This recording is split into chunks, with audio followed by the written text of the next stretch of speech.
Les États-Unis vont créer une force de l'espace. L'administration américaine a annoncé jeudi la création de la force de l'espace, une sixième branche des forces armées souhaitée par le président Donald Trump qui veut ainsi s'assurer que les États-Unis dominent l'espace.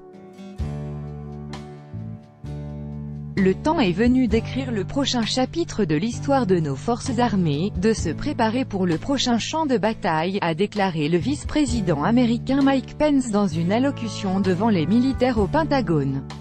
L'heure est venue d'établir la force de l'espace des États-Unis, la force de l'espace, jusqu'au bout, a tweeté de son côté le président américain.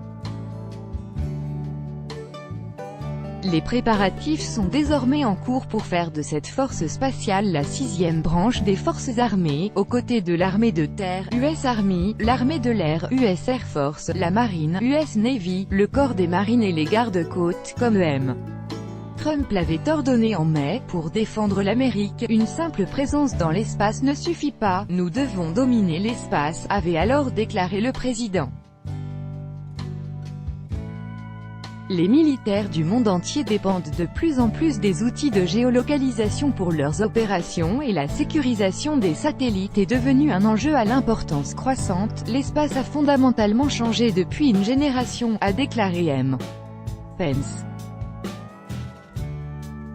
Aujourd'hui, d'autres nations cherchent à perturber nos systèmes basés dans l'espace et contestent comme jamais la suprématie américaine, et le vice-président de citer le lancement en 2007 par la Chine d'un missile qui a repéré et détruit un de ses propres satellites, ce qu'il a qualifié de « démonstration hautement provocatrice de la capacité croissante de la Chine à militariser l'espace ». Il a également mentionné les projets russes de lasers aéroportés et de missiles destinés à détruire les satellites américains. Nos adversaires ont déjà transformé l'espace en domaine de combat, a-t-il noté. Scepticisme, décollage d'une fusée atlavée de la base de Vandenberg en Californie le 5 mai 2018. Copyright Getty Images North America, David McNew. L'espace est actuellement placé sous la responsabilité de l'US Air Force et l'administration Trump considère qu'en faire une branche à part entière permettra de débloquer plus de moyens pour ce domaine.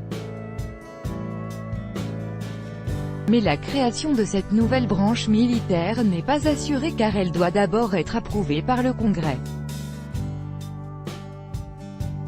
Or de nombreux élus et hauts responsables du Pentagone s'inquiètent du coût représenté par le projet, notamment parce qu'il implique la création de centaines de postes administratifs. Certains élus républicains ont soutenu publiquement le projet mais de nombreux démocrates s'y opposent. On pourrait peut-être s'assurer que nos concitoyens ne meurent pas par manque d'assurance santé avant de dépenser des milliards pour militariser l'espace, a tweeté le sénateur démocrate Bernie Sanders. Personne n'a le courage de dire à Donald Trump que c'est une mauvaise idée, a tweeté pour sa part le sénateur démocrate Brian Schatz. C'est dangereux d'avoir un dirigeant qu'on ne peut pas convaincre d'abandonner des idées farfelues. Le ministre de la Défense Jim Mattis ne s'est pas exprimé jeudi, mais il s'était montré sceptique l'an dernier sur la nécessité de créer une force de l'espace.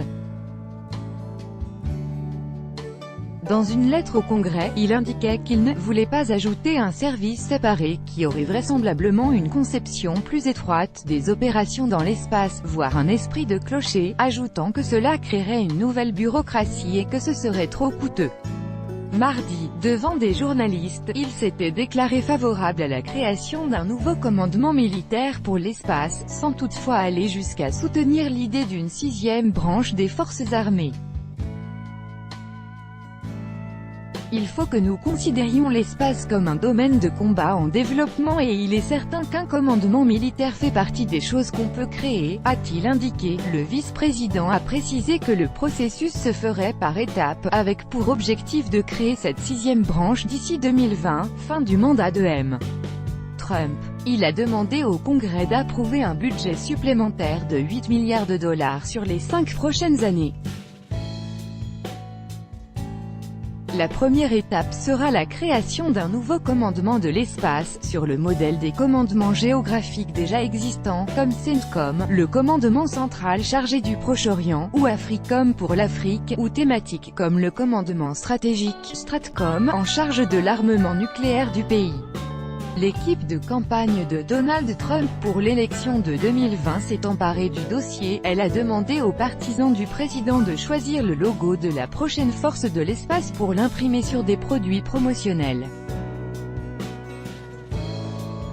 Tout droit de reproduction et de représentation réservé.